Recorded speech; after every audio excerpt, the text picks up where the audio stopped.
Haya ni mafuta matakatifu. Mafuta matakatifu haya, kuna mafuta ya krisma takatifu ambayo wanapakwa wabatizwa. Krisma takatifu anapakwa mmoja aliyebatizwa.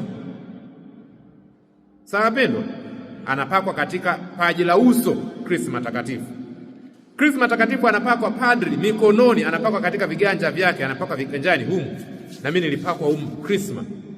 Ili nini? Ili niweze kuwatakatifuza watu, kutakatifuza kanisa la nani?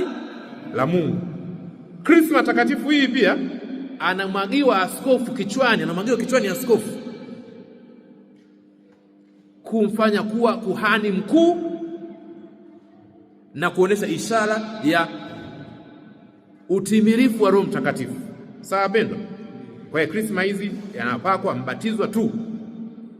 Anayetumia mafuta ya krisma ni kuanzia padri kwenda mbele.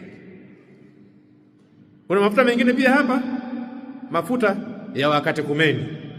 Mafuta ya wakatekumeni wanapakwa wale wanaojiandaa kubatizwa, wale ambao wanakwenda kubatizwa wanapakwa mafuta ya wakatekumeni. Mafuta ambayo yanazingua, yani yanaondoa roho ovu, anapakwa nani? Wakatekumeni.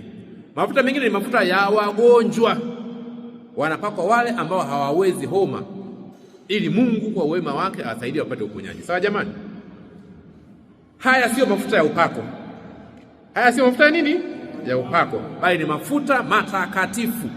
Mafuta ya matakatifu yamebarikiwa, mengine yamewekwa wakfu na askofu katika misa maalum, tena hadharani.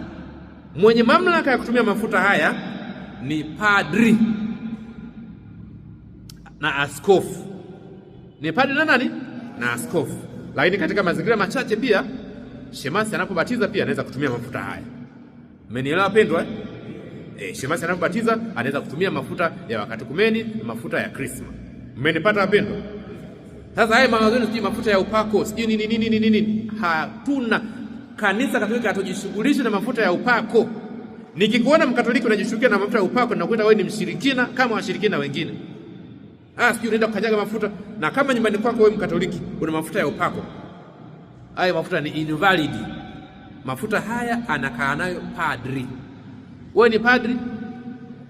Haya mafuta alibariki nani? Alibariki kwa sala gani? Acha tabia hiyo. Acha tabia hiyo. Usikae na mafuta sijui ya upako, kawarudishie wenye nayo. Sijui mafuta ya simba, sijui mafuta ya chatu, sijui uogopwe. Toka hapa.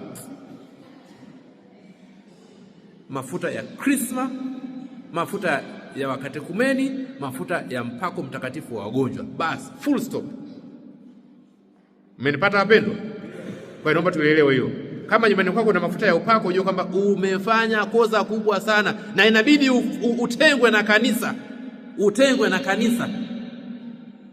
Na pengine ukawa ni mshirikina.